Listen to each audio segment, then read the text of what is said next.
Alright, we're gonna switch these radios. I did another video on this radio. We're gonna switch this over to the other side of the shop. I'm gonna go ahead and grab the 3000 and hook it up. So when I first got this radio, I really liked it. Like I said, I bought this for $600 from the club at the ham radio swap meet, and I really like it. But I thought, well, the 3000's got to be a lot better. So anyway, let me go switch.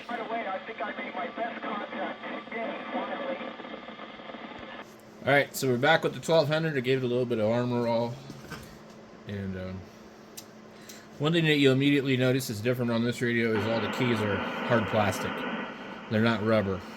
They don't have soft touch to them.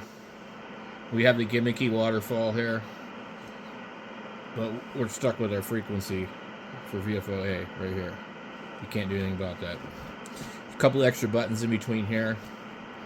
Otherwise, the layout is identical. We'll go here. Push it again. Okay. So we're on FM simplex. In this case, I think our band scope might actually be useful because FM's wide enough that we can pretty much kind of get an idea what's going on. We can see right here these things. I've got the heater out here, crank full blast. It's kind of an overcast day, but the solar is producing enough for me to run the heater, so that's why we're seeing all that. So the more that I put out, the more noise I get. At any rate, but VFO-B is displayed right here. Well, why couldn't VFO-A be over here? I don't need this stuff here. These things here don't need to be there. But that's how they decided to do it. So, and this radio is out of production, so it's not like they're going to come up with a firmware update to change anything. So if we go here, we're changing the frequency of VFO-B. So we can come over here. We've got the RX and TX buttons for each VFO. So we go here to TX there. We see now that we're over here, which is nice. You can do a split with a button instead of having to do something in the menu. So now we're going to transmit on 40 and receive on this. But I just think they should have put it over here. Now, in order to change our band on B, I believe we have to select B. And I don't know if there's an easy way to do that. I think maybe here.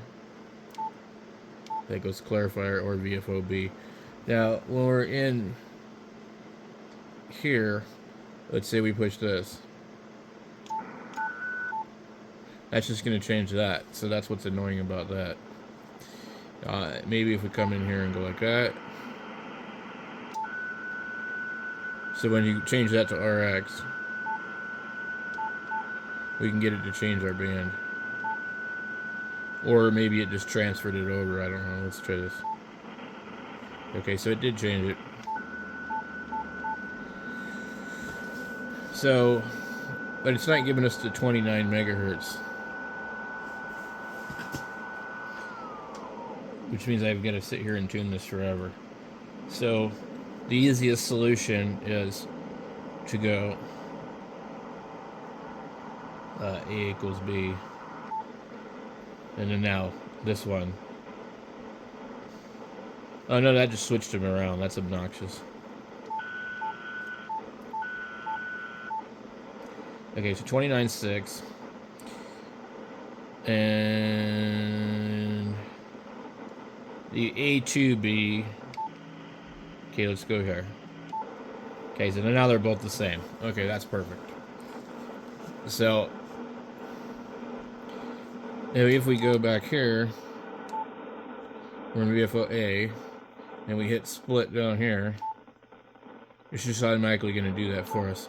But if we have an offset programmed, it'll probably change it. So let's go 29.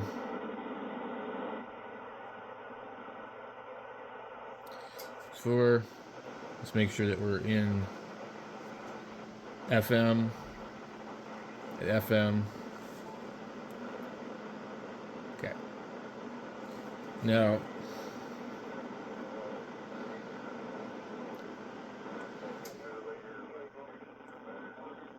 there's another way to hold down, I think, a button and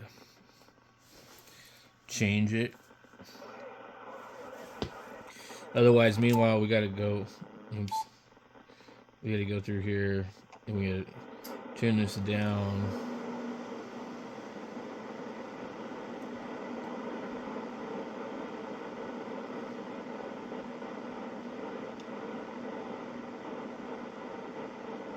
So, although this is kind of fiddly, it really doesn't require going into any menu to do it, like on a lot of the newer radios. So, I guess that's kind of a nice thing. I don't remember what this one does, but I think it has.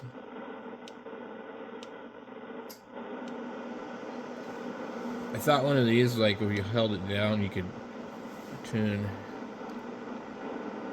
the VFO and it would change it. This is real fiddly. Like, it must be on fast. It is.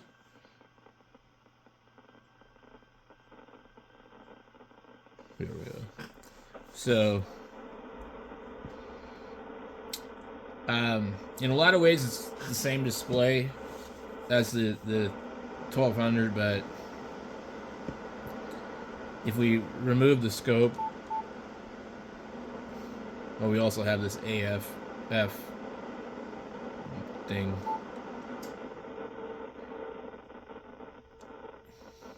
Why is it not scanning?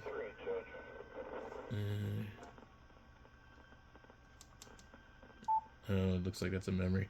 So once you put that down there, it looks exactly the same as the 3000, except for this other stuff here. And instead of displaying your frequency here, large letters, it's got all this other crap. Like the roofing filter, the noise blanker, the AGC, which was like smaller on the other one, enough to where you could display your frequency there. So I don't know why they decided to do that.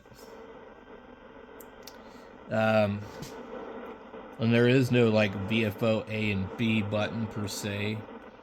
Like, if you just, I guess, let's say if I wanted to be on VFO B, I guess I would just do that. And then, but my knob isn't going to change that frequency, it's going to change this one. So if you wanted to use this display, you could use that knob, and then, you know, you wouldn't be in split. You know.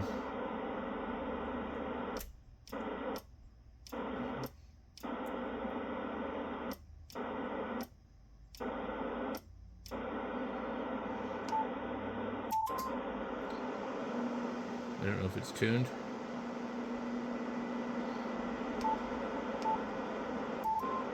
Also, another thing you got to be careful of with this radio is make sure that you're not configured to the other antennas. There's 3 connectors on the back.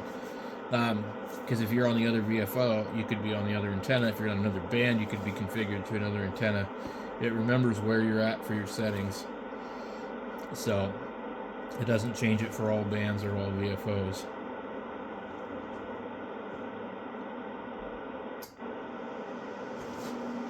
Anyway, so we'll RX on here and TX on there. So you can't really toggle back and forth between like the VFO A and B. I don't think you can RX on both. Which on some radios you can, even though this does have 2 receivers. Um, yeah, I don't know. It's just kind of goofy. So it's a good radio, and if you can find one for a reasonable price, like it's really hard to justify paying what people want for these when like you can go and buy the FT710 for less money than what I see people asking for them on QRZ. I mean, I would have to say that this radio is like in today's time, this is a $600 to $800 radio, and if you pay more than that, you're wasting money because you could buy a 710, which exceeds this radio in almost every area. There's no reason to use this radio over the 710 unless you like a bigger radio. It doesn't offer you a better user experience really in any way other than the real estate. It doesn't sound as good. The receiver is not as good. The band scope is obviously not even close. There's no reason to buy this radio for the price of a 710. So I would say that it has a better receiver than a 7300, but not a 710. So the problem is I've seen people ask $1,200 for them and they don't sell. Not usually. If they do sell, it's because somebody doesn't know any better. But it's an okay radio if it's the only thing that you have. I would say like it's a great radio for just a single Radio Shack, and you put it on your table next to your power supply and your tuner, and you get on the radio and you operate and make contacts. It's great for that. But I mean, I don't know. It also, the tuner doesn't work on receive, so it's not like the older radios where it does. And it's also a relay switched tuner, so even though we have this large radio, it doesn't use the better motor driven high network type of T-match tuners that you'd find in something like an ICOM 756 Pro series or 746, or the older Yaesu like 920s and stuff like that, or even some of the older Kenwoods. So the tuner in it isn't amazing, which you should be running a good antenna anyway. But I mean, the thing is, it's it's an okay radio, but like the thing is, they just want too much money for them when they're selling them, and you'd be better served by just going and buying a brand new 710 and you'll have a 3-year warranty. You buy this radio from somebody who got no warranty, and so the average price for these is really about $900, and the 710 is $899 if you buy the field. $999 if you buy the one with the speaker. Why would you buy this? You'd have to be nuts. So in order for me to buy one again, if I had no radios, this radio would have to be like $600, $700. I wouldn't pay $800 for it. And like I said, I don't like it as much as the 1200. It drives me nuts that the VFO readout is over here and not over here like a proper radio would be. We have a big, huge display with a useless waterfall. The least they could have did was put the display frequency VFO A and B on this, but they didn't do that. So it's a great radio, but in today's deal, it's not worth owning it. If you have to buy it. If you already have it and you enjoy it, that's great because it's a good radio. But if you have to buy one used, they're not a real good value. And they were expensive when they were new. I don't remember how much they were when I saw them last. I think they quit making this radio like about 3 or 4 years ago, maybe 5 years ago. So they're not super old, but I believe that the radio like came out maybe more than 10 years ago. I think it was released in about 2012 or 13 or 14, somewhere in that time period. And so when it came out, that was an amazing radio in 2014. I remember I had gotten my license in 2014, the beginning of the year. I bought an ICOM 718 in 2013, and then I took my test and got my license. And I took all the other tests that year also. But this radio was what people were using, and then the other radio that was very, very talked about at the time was the Pro 2 and Pro 3, and everybody wanted a 756 Pro 2. And then they all wanted a Pro 3, because I think the Pro 3, was, coming down in price. I'm not even sure what year the Pro 3 came out. Maybe, I don't know. I'd have to look it up. But the early 756 Pro, I think, was somewhere around the year 2002. I think the Pro 3 came out in 2004, maybe, or 5. Maybe I'm wrong. But I'm not real sure on that. But I would say that this radio is really comparable to a 756 Pro, Pro 2, Pro 3. The waterfall is cool. Slightly better than what you get on the Pro 2, but I mean, I think I would probably grab a Pro 3 over this radio, honestly. I think the Pro 3 would be the better of the two. This has some features on the back that you're not going to get out of those other radios, though. Like, it does have the USB sound card and some other stuff. It's real easy to hook an SDR receiver to the back. You have a couple of different ways of doing it. You've got an IF out. You've got an RX out for another receiver, so to share the connection and protect it. So this is a great radio to just turn off the waterfall and hook up an SDR play with it and tap it off the back. And if you want to get fancy with it, you set up your cat control and you get the radio to follow, and tell the SDR play where to go. And with SDR Uno, that's completely doable. There's other software too, but so this is a great radio to do that with. You don't need to use the waterfall. You have, you can go buy a $120 SDR play, and now you've got a pan adapter that's going to be pretty much better than any radio you can actually buy.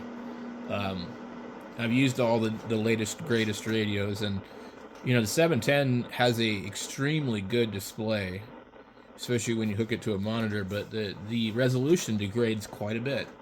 So if you're really into that kind of thing, I think that this is kind of a better setup to do. You use a radio that you really like that has an output, and then you rely upon SDR play to give you a very high resolution look at the band. And really most of the radios can't even come close to that at all. So it's definitely a good way to do it. I had it set up on this one for a while. The main reason I don't have it set up is I don't want to run a full-size computer over here or a laptop dedicated just to do that. Maybe if there was a way to run a Raspberry Pi Zero or something, then it would be really cool to do. I've thought about that actually, because I know there probably is a way to do it. Also, I need to get a Raspberry Pi Zero configured to do the ham clock and get all that going. But anyway, I decided to make a video on this. I was doing the video on the 1200, and they're both really good radios. I just think that you're not usually going to find them at a good enough price used where you really should be buying one. I would definitely tell anybody on here to not buy one unless it's really cheap, and you're not going to find it really cheap. But if you can find any of these kind of radios for $500, and there's nothing wrong with it, then jump on it for sure. But you know, if somebody was to ask me what radio to buy, I would tell them, you know, I wouldn't tell them to buy the 7300. I don't think it's a bad radio, but I don't think you're getting the value for your money anymore on that radio. I would tell them to buy the 710. I do think the 7300 transmit sounds better, and it's a little bit easier to set up. So as far as the 710 goes, the transmit audio is very fiddly, and you're going to have to, you know, configure it, and it's kind of frustrating, especially if you're not used to dealing with Yaesu's usual parametric shenanigans. So I would definitely still recommend the 710 no matter what, because it has a phenomenal receiver and phenomenal noise reduction, and it's #1 on the Sherwood list for a reason. It's pretty much going to blow anything out of the water you've ever used. Like, that's just the easiest way to put it. And if you put it side by side with the 10 and the 101 FTDXs, you're not going to hear any kind of difference in signal on receive. So the only reason to buy those other two radios are for other reasons. So anyway, we'll catch you guys in a little bit.